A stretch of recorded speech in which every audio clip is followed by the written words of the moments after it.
Bom dia, ouvinte da Rádio Cidade, bom dia, ouvinte do programa Manhã Cidade, bom dia, Renata, bom dia, Mário. Mais uma coluna Contraponto.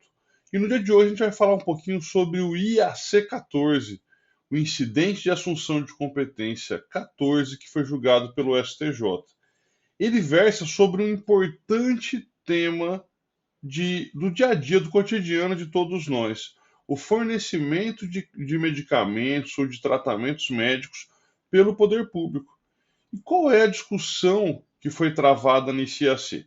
A discussão foi o seguinte: olha, eu preciso, quando eu vou entrar com uma demanda pedindo fornecimento de medicamento, porque eventualmente eu não tive o tratamento que eu esperava pelo SUS, pelo Sistema Único de Saúde, se eu preciso entrar com processo contra a União, ou eu posso entrar contra o Estado, eu preciso escolher o município, qual ente federado eu vou precisar ajuizar essa demanda. E esse não é um debate novo. A gente já teve julgamentos do Supremo Tribunal Federal, inclusive em caráter vinculante, por exemplo, teve o tema 793, que o Supremo ele acabou falando o seguinte: olha, a gente tem que analisar para aqueles processos em que eu tenho um tratamento que ele tem uma referência da Anvisa, mas ele ainda não foi registrado no SUS, ou seja, ele ainda não está registrado no SUS como de fornecimento obrigatório, eu deveria ajuizar essa demanda na Justiça Federal. E esse tema, embora ele tivesse uma determinação nesse sentido, a gente percebe que a população ainda continuava ajuizando as demandas nos estados e o STJ, na maioria dos casos, ele ainda continuava determinando que os processos eles permanecessem na justiça estadual. Ele referendava ainda o ajuizamento na justiça estadual. E daí o que aconteceu? O STF ele foi lá e afetou um outro tema para talvez, né, reforçar esse seu entendimento. Ele afetou o tema 1234 do STF, que ainda está pendente de julgamento para poder falar se realmente vai ser a Justiça Federal a justiça correta para você ajuizar a demanda ou se ia ser a Justiça Estadual. Mas, em paralelo a isso, a gente tinha um grande debate que acabava atrapalhando a vida das pessoas. Porque se você não fica discutindo se você precisa ajuizar na Justiça Estadual ou na Justiça Federal, você esquece o principal, que você precisa do tratamento médico, do fornecimento de medicamento. Esse que é o grande ponto.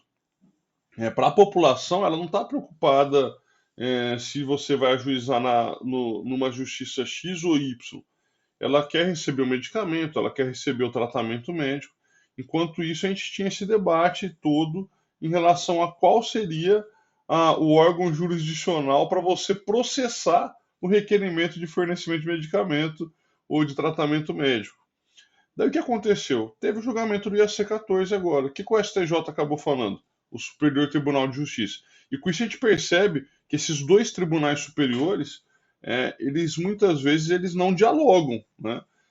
E isso é um problema. Inclusive tem até uma tese que a gente chama de zona de penumbra, que é uma situação em que eu tenho os dois tribunais superiores com entendimentos que são antagônicos, né? Que vai num sentido, o outro vai no outro. E a gente percebe basicamente que o IAC 14 aconteceu isso. O que o STJ acabou falando? Falou: olha, até o julgamento desse tema 1234, cabe à população escolher onde vai ajuizar. Então, se ela pretender ajuizar na justiça estadual, tranquilo. Se ela quiser ajuizar na justiça federal, tranquilo também. Eles acabaram falando: olha, como todo mundo, vamos dizer assim, como todos os entes federados eles têm uma competência solidária, ou seja, todos são responsáveis pela saúde no Brasil, cabe à população escolher qual órgão jurisdicional ele vai fazer esse ajuizamento. Eu não vou entrar no juízo de valor em relação a isso, isso é uma polêmica muito grande, mas o fato é que até o julgamento desse tema no Supremo Tribunal Federal, a população pode ajuizar ou na Justiça Estadual ou na Justiça Federal.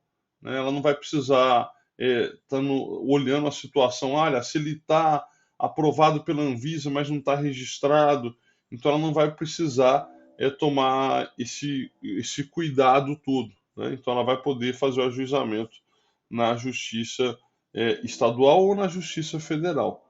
E daí, no caso, para ir para a Justiça Federal, o que precisa ter? Você precisa botar a União. Se você colocar a União na sua demanda, daí a competência da Justiça Federal. Foi basicamente isso que o AC14 acabou falando. Então, ele deu uma liberdade para a população escolher qual é a justiça em que você vai ajuizar e falou que só vai para a Justiça Federal se tiver a presença da União. Tá certo, pessoal? Um forte abraço para todos vocês e até a próxima semana na coluna Contraponto. Tchau, tchau.